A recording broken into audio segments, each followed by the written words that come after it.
Hey everyone, what's up? Today is going to be a solo episode just with me on the Cosmic Bridge. As you know, typically I interview people, but we occasionally do solo episodes like this. It's going to be a couple of topics I'm going to talk about, and they're going to interrelate to each other. One is going to be about my time living in Medellin in Colombia, and the other topic is going to be around the time of year we're at, which is Christmas, which is often a time of hope and connection, but it can be a dark time for some people. And I'm going to be talking about how these two things are interrelated. So, first thing, as I said, I used to live in Medellin, Colombia for 3 years. Whenever I tell people that, they're often fascinated, sometimes in a good way, sometimes in a bad way. A lot of people think, oh, Medellin, isn't that full of drugs and, Colombia and cocaine and all this stuff? And obviously, because of Pablo Escobar and series on Netflix and all these documentaries, people often think, oh, Colombia is super dangerous. What were you doing out there? And then other people have been to Colombia, or they've heard friends that have gone traveling and had a good time, so they kind of understand how the situation is. But I thought I'd talk about it because, I think there is a lot of negative stereotypes about Colombia, which I don't think are fair.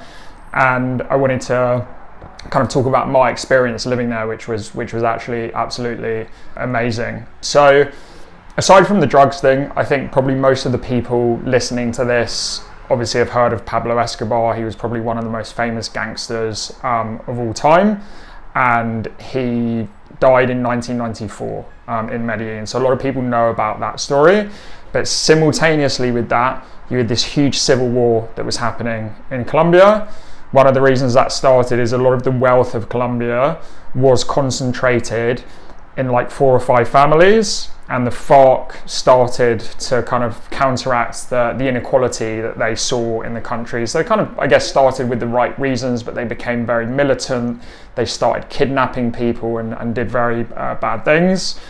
And then because of that, other paramilitary groups started, right? And those paramilitary groups were trying to take on the FARC, right? And then you had the government and the army involved. So basically there was a terrible civil war that was affecting people in Colombia, in addition to all the stuff that was happening with Pablo Escobar and cocaine.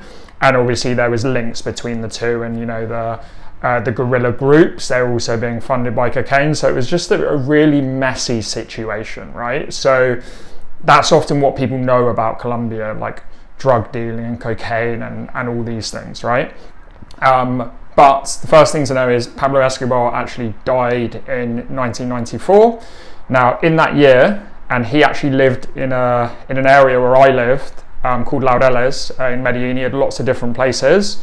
But in that year, Medellin was the most dangerous city in the world in terms of like the homicide rate, the number of people getting murdered every year in the city.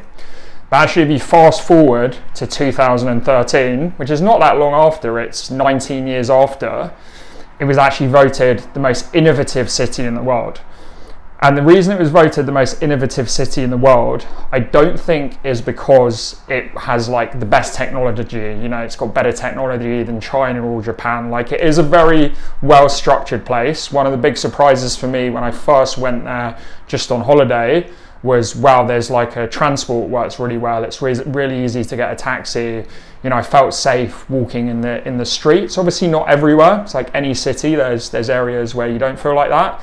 But in general, I thought, wow, this is like totally different to how you would imagine Medellin, reading papers about people being kidnapped, or watching series like Narcos on Netflix. So that was the first thing. But I think the reason it was voted the most innovative city in the world, but I think it was by the Wall Street Journal and a few other people, the Urban Land Institute, will put an article in the show notes so you can read more about this, is I think because of the transformation. So if you think, it's really incredible that it went from being the most dangerous city in the world in terms of the homicide rate to then being the most innovative city. And in terms of things like crime, homicide, etc., it's actually now safer than a lot of cities in the US. So for example, the homicide rate is lower than New Orleans. And any Europeans listening to this may think, well, the US isn't the safest place in the world, right? Because they've got gun crime and mass shootings and a lot of things that we're lucky not to have, in the UK and Europe. Obviously we have problems with stabbings, but we don't have the gun problem. but still it's a big transformation, right? It was a lot less safe than US cities in 94. It was the most dangerous city on earth, right? Even if you're comparing it to other Latin American countries or countries in Africa, right? So it was a very dangerous place, and suddenly it was transformed into being something else. So that's a little bit about the transformation.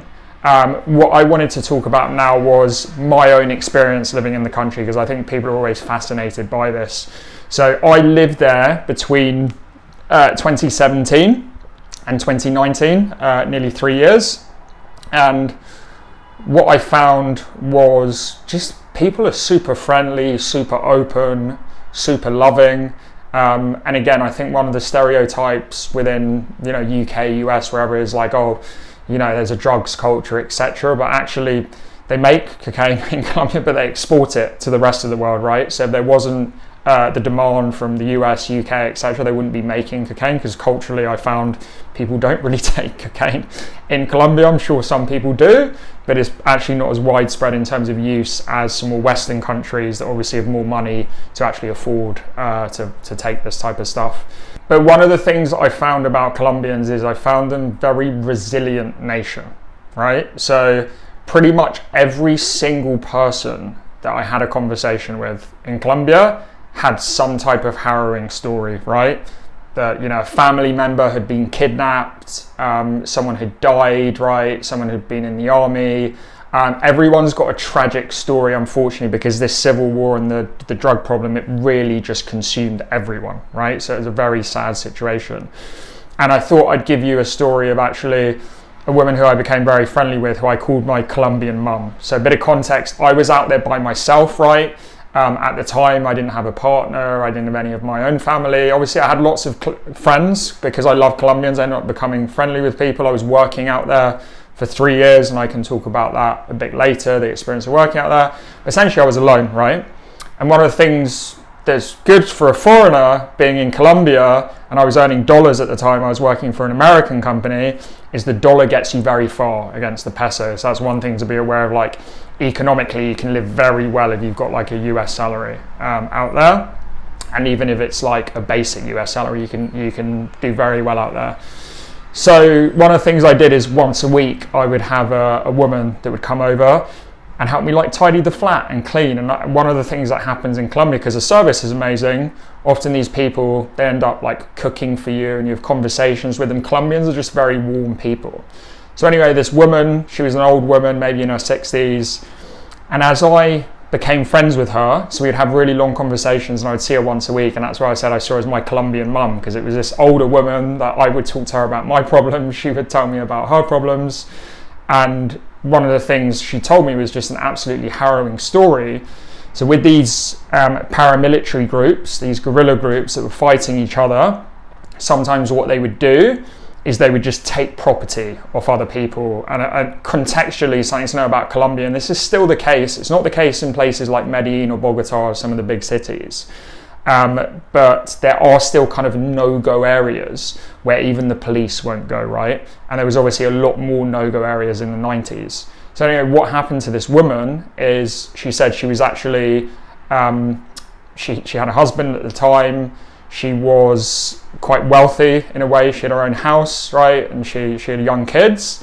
And the paramilitaries came in and they took a house, right? And she was left with nothing. She was literally on the streets. And that obviously led to a lot of trauma. She separated from her husband. But it's just like a common story. But the reason I'm telling you this is what amazed me about this woman is she was so happy. She always had a smile on her face. She was so resilient. And this was a thing that I kept seeing over and over again in Colombia. I knew people that had been like, a brother had been kidnapped and murdered, right? All these just awful things, I don't need to go into them. I would hear these stories, but then the people that were telling me those stories, they were just incredible people that were smiling, resilient, kind, generous. And to me, it was just a real eye-opener that I think for me to be grateful in my life, and it kind of made me realize that I'm very lucky. My parents are still alive. I have a good relationship with my brothers. I have lots of friends, and I have economic, material things as well. But really, for me, it was just be grateful for what you have, and that gratitude often gives you that spirit of hope and everything. And for people that had been through some of the worst things you could possibly imagine, and for them to still have that hope, for me, that was just unbelievably inspiring. So I think that's, again, going to some of the conversations that I have with a lot of my friends, or anyone that I tell, I lived in, Colombia and Medellin for 3 years, are like, you must have been partying, like having a wild time. And actually for me, Colombia was more of just a really inspiring place to learn from other people like that, who'd been through so much but had come out the other end, and just unbelievably deep and profound. And I think it's a very spiritual place as well. Obviously it's a Catholic country, and with my Irish background, I share that in common with people in Colombia. But yeah, there's a spiritual, but not just in Catholicism, just a general, like, almost collective spirit, especially in Medellin. Medellin is a city of 3 million people, and often people that go to Medellin, they're like, it's kind of like a big village. Everyone's nice and they talk to you and they smile. So really, if you've never been to Medellin, I really can't recommend it enough. It's just such an incredible place, and Colombia in general is just such a beautiful country. It's so diverse. You've got the north of the country that's like the Caribbean, hot climate, beaches. You've got the middle of the country where you've got like the coffee region. You've got Medellin, and Bogota are both cities that are stunning because they're in the middle of these mountain ranges. So you can go hiking. You've got the Amazons in the south, right? So you've got jungles. So there's just like such diversity in the country. So in terms of visiting, it's amazing. And it wasn't just people like me, Westerners, that had gone and lived in Colombia. There was quite a few stories of people that I'd met. So I know various people that had like drug addictions, alcohol addictions, and they ended up actually going to Colombia to sober up and to do rehab. So that's why it's really funny that you've got this stereotype in the media that, Colombia is this drug haven and people are going there to get off their face. And obviously there are some people that do that, but my experience was the opposite, especially not the tourists that were going there. There's a lot of, especially like US tourists, because it's so close, that do go there to take loads of cocaine and whatever. But there's loads of people that actually go to Colombia to sort themselves out. And another story is, back in the day, I used to be a big fan of Chelsea, and there was a guy who I recognised from Chelsea, and he was always known as like a bit of a hooligan. He was a small guy, but had a skinhead, and he would always be getting in fights and stuff, and he actually ended up getting banned from the stadium.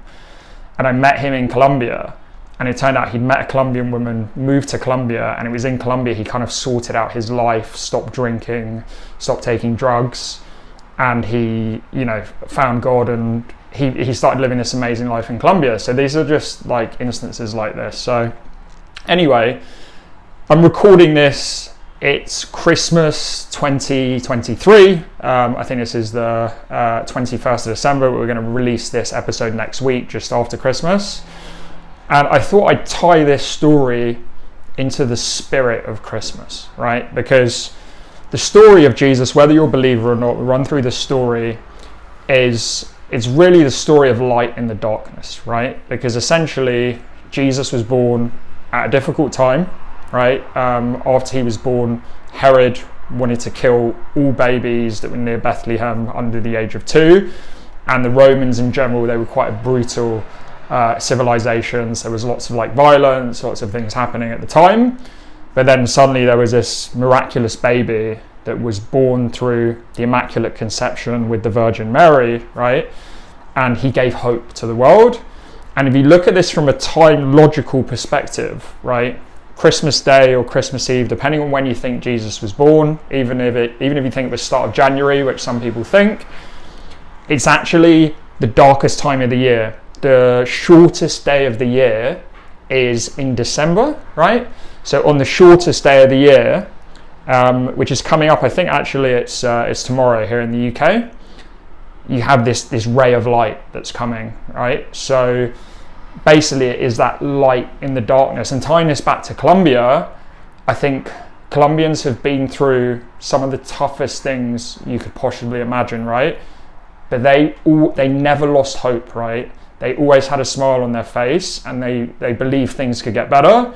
And obviously they have got much better in Colombia, right? As I said, Medellin went from being the most dangerous city in the world in 1994 to being the most innovative city in the world in 2013.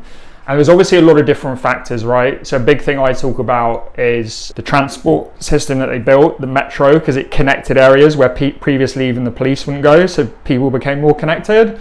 But for me, really, the story of Colombia couldn't have happened without the resilience and the spirit and the faith and the belief from people that things would get better.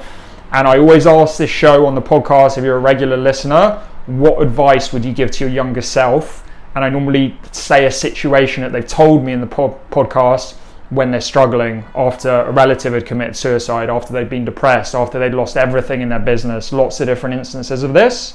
And the thing they always say is that everything will be okay. Because sometimes when we're in that moment of darkness, we're really stewing on it and we just are lost. And I've been like that. You know, even I'll be open with you, I've had times this Christmas in December where I run a business, right? And there was 2 or 3 deals I was expecting to close in this month, and I know they're not going to close the next month. And you get in your own thoughts and the business is screwed. How am I going to pay my staff?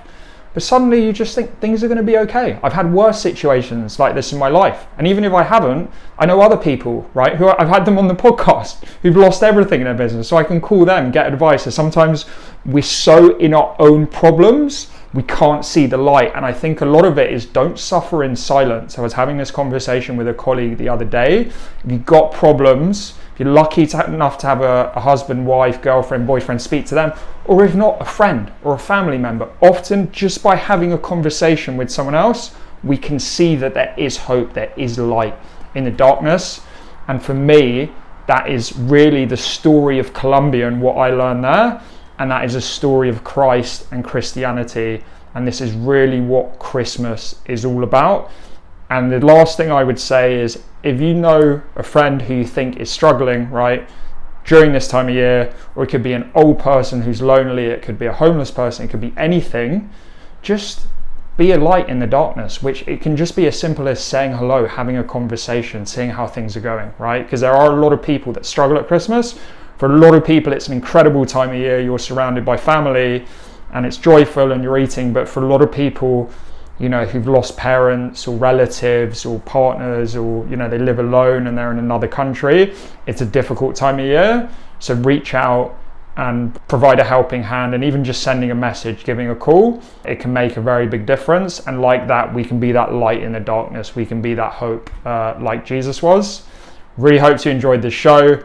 Please share it with your friends if you liked it. And if you've got any questions about living in Colombia or anything like that, always happy to talk about it, as it's a place that's really in my heart. And yeah, for anyone in Colombia that's listening, les quiero mucho. And yeah, we'll see you next week on the next episode of The Cosmic Bridge. Cheers.